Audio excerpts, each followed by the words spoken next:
आहे अफजल खान वध 10 नोव्हेंबर 1659। ही छत्रपती शिवाजी महाराजांच्या इतिहासातील सर्वात धाडसी आणि निर्णायक घटना आहे। विजापूरच्या आदिलशाहीने पाठवलेला बलाढ्य सेनापती अफजल खान यांनी स्वराज्याला नष्ट करण्याच्या उद्देशाने चाल केली होती, परंतु शिवाजी महाराजांनी प्रतापगडाच्या पायथ्याशी आपल्या बुद्धीचा व शौर्याचा वापर करून गनिमी काव्याने खानाचा वध केला। अफजल खानाचा वध शिवचरित्रातील एक सोनेरी पान। प्रतापगड रणसंग्राम म्हणजे महाराजांच्या युद्धशास्त्राला रणधुराधरांना दिलेलं एक अजोड देणं।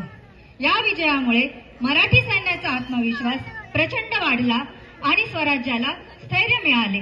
म्हणूनच या घटनेला इतिहासात अनन्यसाधारण महत्त्व आहे। जय भवानी, जय शिवाजी, जय महाराष्ट्र।